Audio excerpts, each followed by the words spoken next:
hopeless and you know, I need for her to know that. Even as my medical doctor, she needs to know about my mental health issues, especially when prescribing medication. She needs to know exactly what I'm taking, so she doesn't prescribe something that might interact with my medication. So every one of my doctors will be on the same page, and I'm going to make sure of that. My doctor, every time I go, and I went yesterday, my psychiatrist, we always go over the list of my medication. Every medication that I'm taking, she'll go over it. Even if she didn't prescribe it, she'll go over it. Well, I see you on this med, and this med, and this med, and this med, and this med. And we'll go over exactly what I'm on, what it's for, how's it working? Is it working? Do I need to change? We ask questions amongst each other. And that's what I need for you guys to do. Ask questions. Advocate for yourself. Know what medicines you take. What medicines are you taking? Okay. What does it do for you? Now, let's not say the medication. Let's say the medication that you are taking. What side effects has it had? What are some of the side effects? What are some of the good things? What are some of the bad things? Concentrate more. Okay, you concentrate more. Okay, what else? Probably sleep more better. Okay, sleep better, better sleep. Yeah. Okay, now, give me some negative things, some side effects. Well, before I was taking good enough, I was hearing this, hearing that. Okay, Yeah. all right. So, did you talk to your doctor about it? Yeah. Okay, Now. and it's better now. Yeah. What, did we change medications? Did we lower the dosage? Did we go through a therapeutic something? What did we do? Saying doses. Change dosage. Okay, see, that's what I want you guys to know. Yeah. I want you to know what medicines you're on. I want you to know what dose you're taking. I want you to know exactly what your side effects. All these things need to be known. Yeah. Okay, Dee. Well, I'm on so many different meds due to Okay, physical not, disability. don't tell me the meds. No, I'm not saying the meds, but due to Okay. my physical disability, I have to have certain ones for life. Absolutely. And then the mental ones, I feel I've gotten too adapted to them, Okay, and they're not really working, right. because the mood swings are back after. Okay. It's like, oh, I'm not around long enough to notice those. But I am a lot more agitated than usual, Okay. so. it's Okay. just- That's one of the biggest side effects is the agitation. Okay? Dee knows what her side effects are. What's going on? Her triggers. I mean, my physical doctor and I go over all the meds I'm on. Right now it's through GCB. Okay. But, and if she doesn't know a medicine, she'll look it on the computer and see, but I usually have a tendency of getting the least likely symptoms, you know, the ones that are not common. Right. So Okay. It kind of throws her off about what to give me on meds. Right. But again, this is a process. We have to work through the process. We don't know right offhand if this medication is going to work for you. I took a medicine, and I'm going to say it. I took a medicine called lithium. Been there, done that. Ooh, Lord have mercy. I wouldn't put my worst enemy on lithium. I wouldn't put that on someone that is the worst of the worst. I wouldn't put them on lithium. The things lithium did to me, I felt like a zombie, first of all. That was enough. That was enough. No concentration, no desire, physically, mentally, sexually, none of that. No balance, my balance was off. It has it had a whole host of things that went wrong. And it didn't work. It didn't make me feel no better. It just made me feel like I was walking dead. That's how I felt. I just felt like I was doing this all day. And it wasn't alleviating anything. So I had to come off that med. I had to come off that. Oh, heck yeah, I had to come off that. And me and my doctor talked about it. And we came up to the conclusion that maybe that wasn't the medicine for me. So then I went to a different medication, which actually had a better effect. It was actually helping with the symptoms, kind of lowering the depression. So we started finding medicines that work. Then we found another medication, a mood stabilizer, that worked as well, equally as well. So I had a depressive medication and a mood stabilizer that kind of start bringing things together for me.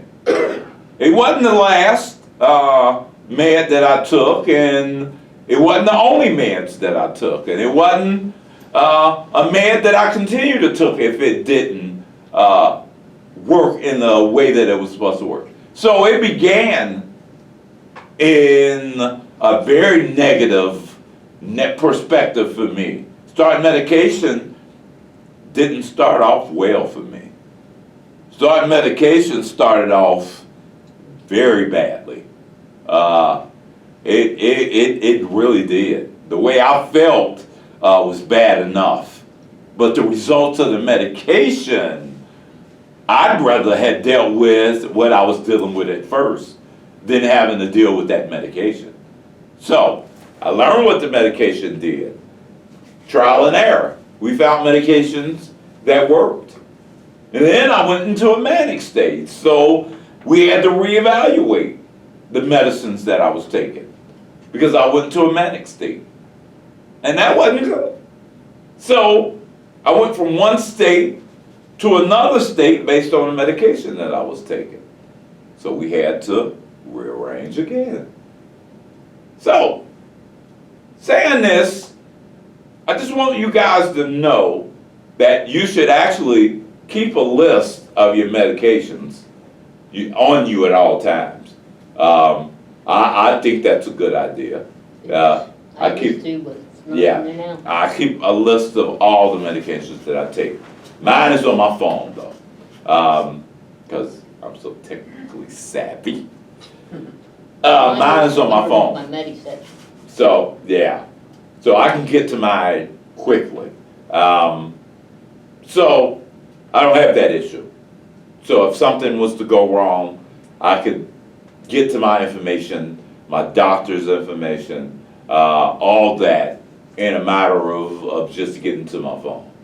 So, again, I challenge you guys to have that type of support, to have that type of communication with your doctors, and to have that type of trust. Okay? All right. So, we talked about developing relationships, setting boundaries. Okay, boundaries are limits you set for personal and emotional well-being. Who here have established boundaries? I have boundaries. Mine are too scared, people tell me. I'm sure. I'm sure yours is. This is a mean little woman. Watch out, you got feet and I got wheels. She got wheels. She'll run me over. That's true. Yeah, go ahead. Boundaries. We have to set boundaries for ourselves and for others. Let me go out. Okay, I don't know if you know, but I just actually got a new job. Does everybody know about my new job? Nope. I now work for Summit. Oh, yeah, you did mention that. Okay, I now work for Summit. And working at Summit comes with certain responsibilities. And one of those responsibilities is not allowing the patients to cross boundaries. Or swipe your phone. Well, you can't take phone in there. You can't take these keys with this pull thing, you can't take in there. That's what- Because you can probably choke somebody or whatever with it. So anything, keys and all that you put around your neck has to be with a breakaway chain. So if somebody pull on it, it'll break right away. To say that means, having said that, what I'm trying to say is that the responsibility. We have to take into consideration the responsibility. Again, so with my new job, I have to be careful on how close I let the patients get, what I allow them to do, how I allow them to talk. My goal is not to discipline or to do anything physical. My job is to get out of there if something was to happen. My only job is to just get out of there.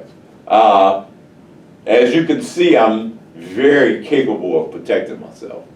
But that's not what my job is. So my responsibility has to come before my ego. So, having said that, when something does happen, first of all, I remove myself from the premises, and then I call a code, whatever code it is. So, reason why I'm telling you this is because boundaries have been set for me to work at this particular state prison, state hospital. Boundaries have been set, and those boundaries have to be met. You have to set boundaries as well. Okay? We all have to set boundaries. What we will and won't accept. Give me one of your boundaries, Miss Cece. Give me a boundary. One of my boundaries, Mm-hmm. I don't like it when people just come over and don't call. Okay. Absolutely. Absolutely. That's a boundary. You set boundaries. And people respect them, or you get rid of them. Hit the road. Hit the road, Jack. Diddy, give me one of your boundaries. No drugs, no alcohol. Okay. Yeah, that's good. That's a very good boundary. I still think one of my boundaries is, I'm very friendly, everybody know that. But I still don't allow a lot of people to have access to me. Meaning visiting, phone, internet, all those things. I only allow certain people to have access to me. My job. People at my job has full access to me while I'm here. Of course, my boss and my colleagues, we all have access to each other. But a lot of people, even people that I call good friends, don't have 100% access to me. And I don't allow people to have that type of access to me unless they're deserving of it and I want them to have it. So that's a boundary for me. Again, another boundary is that I don't let a lot of people approach me. Just walk up to me, get up in my space, just like that. I have a problem with that. I have a real problem with that. So, people invite you in. And you have to know when people inviting you in. You can't just cross a threshold of someone. You just can't do it. So, people may say I'm a little standoffish. I don't think so.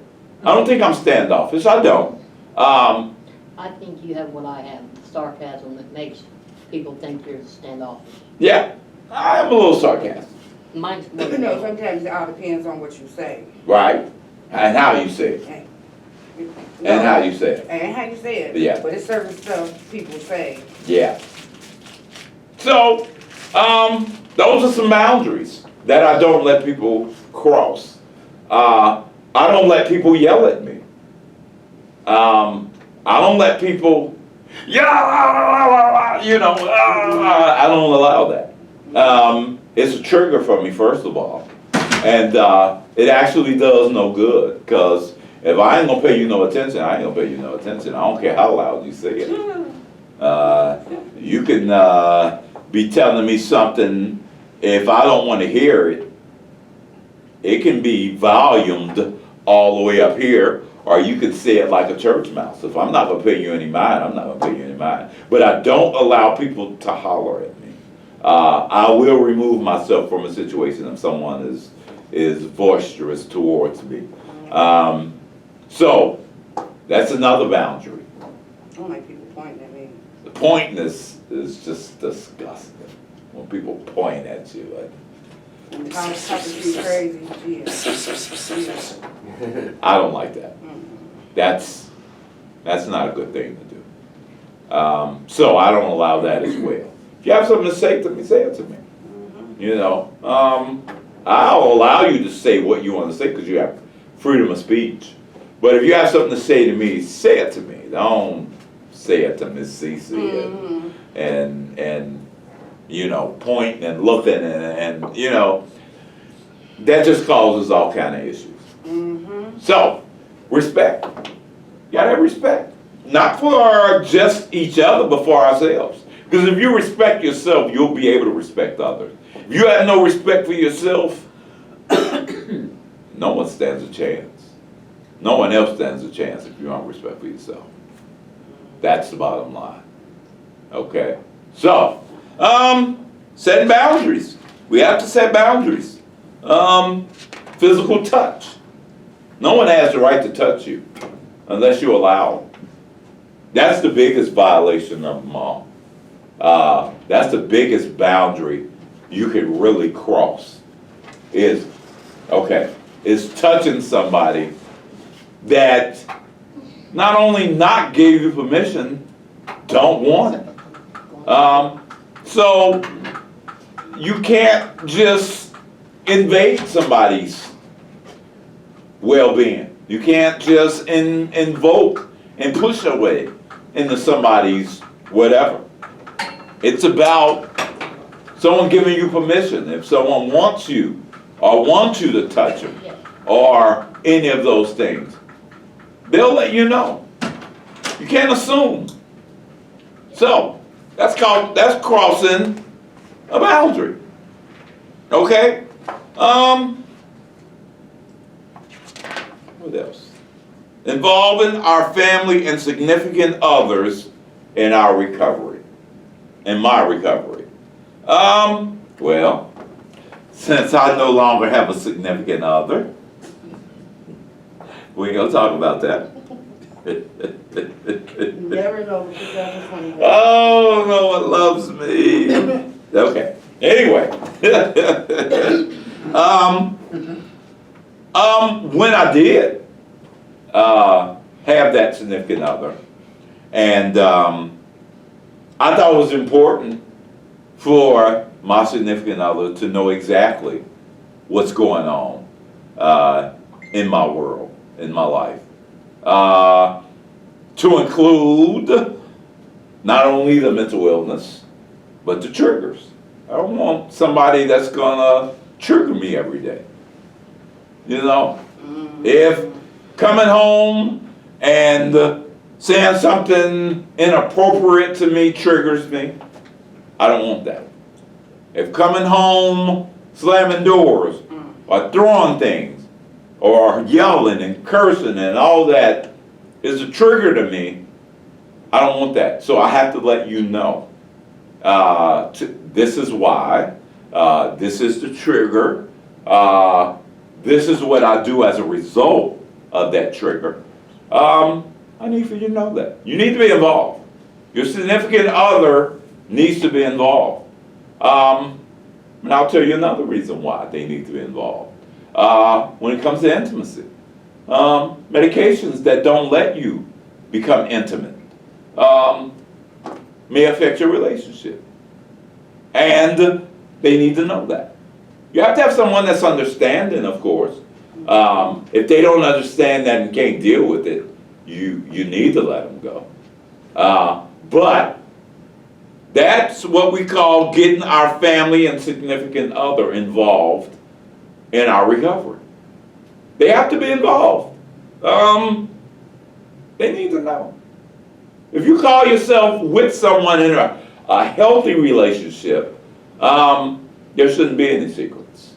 Especially a secret about your mental illness and what you're going through, your side effects and your triggers and all of that. You guys should be on the same page. That's only right.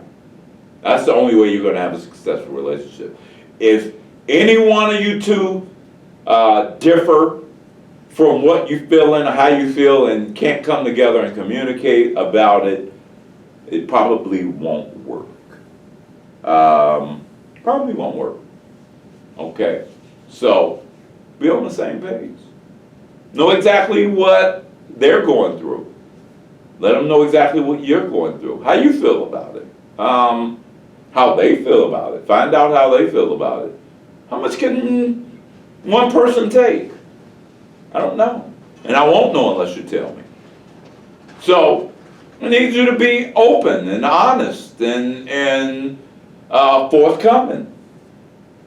You know, this is what happens when I'm in a depression. This is what happens when anxiety takes a hold of me. This is what won't happen.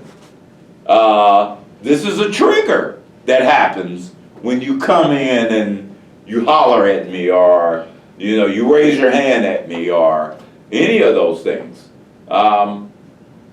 You need to express that. People need to know. And they won't know unless you tell them.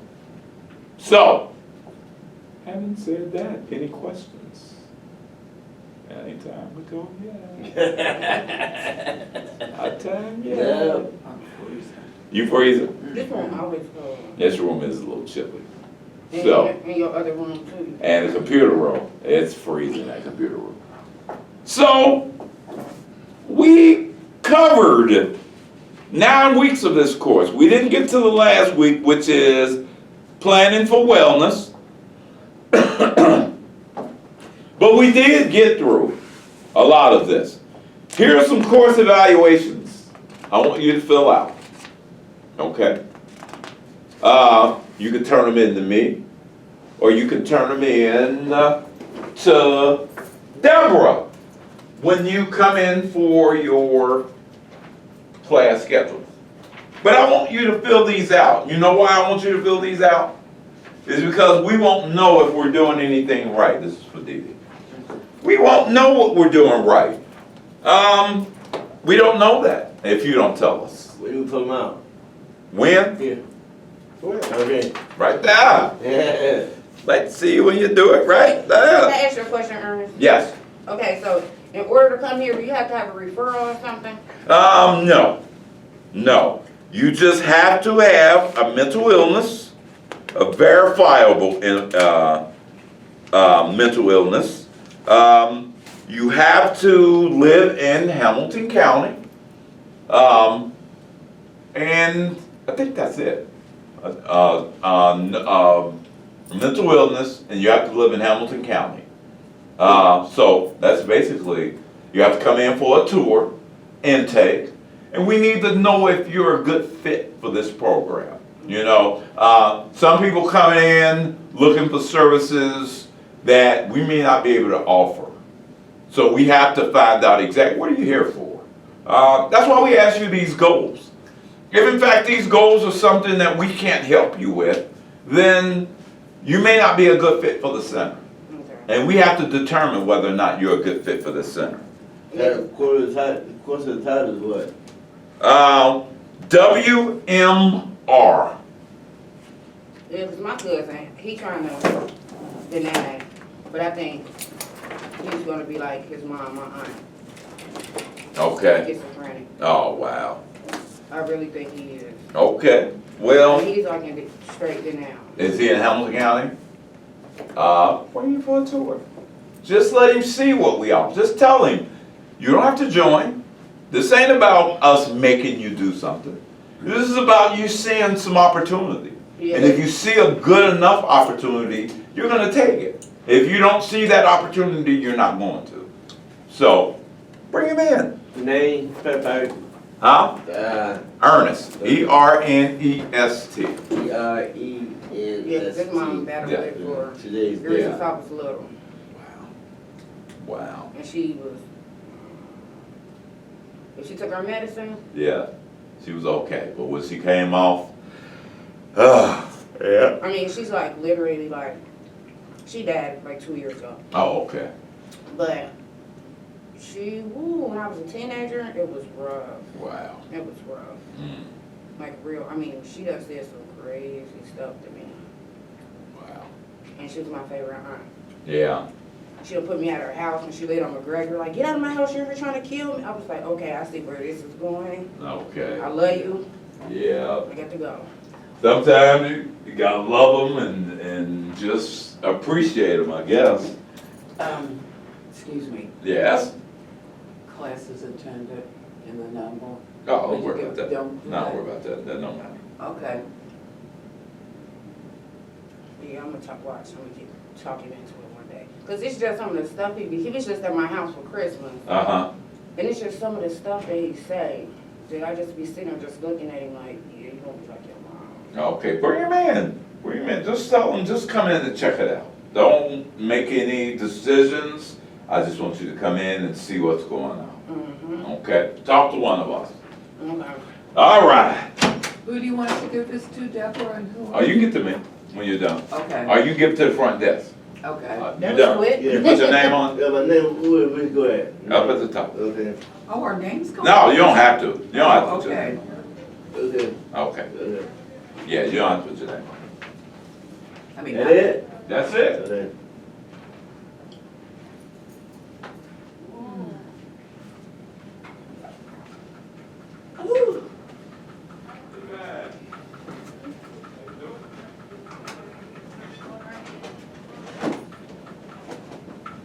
Birthday, happy or happy?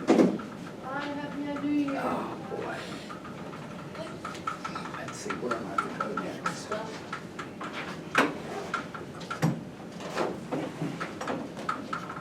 Does everybody in the world want me all of a sudden? Any other day, nobody wants me. That's the way it goes. I hope somebody show up tomorrow. I'll just let- Hey, I'm in there. Huh? I'm in that class. Where you going? Let's see, what do I have next? I can never remember. Charles. Oh,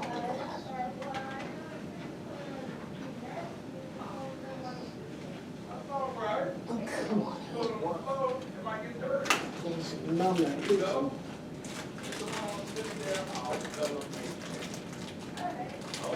This is a day I don't have any. Okay. That was until later.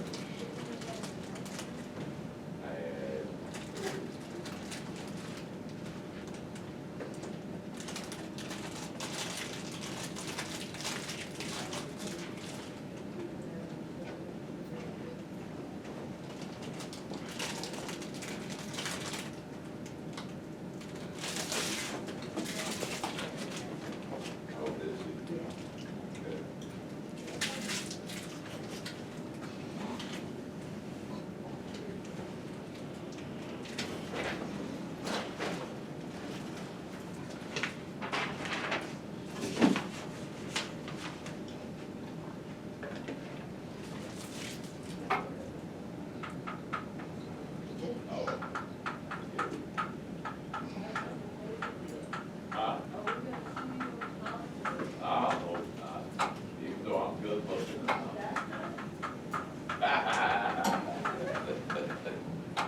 Yeah, I'm stuck on myself. Ain't nothing wrong with it.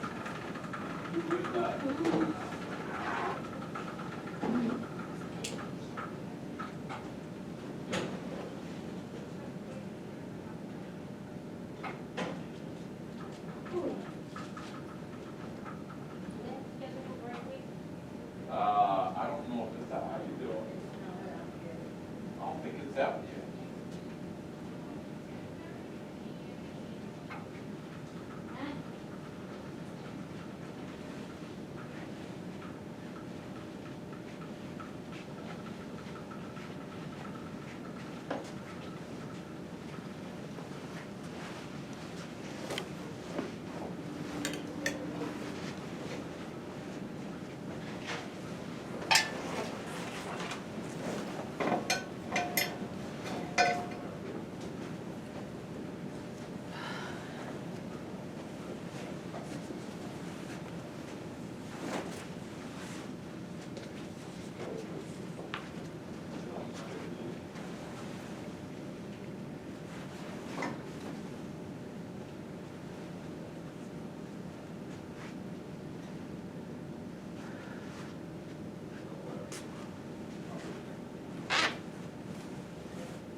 Yeah.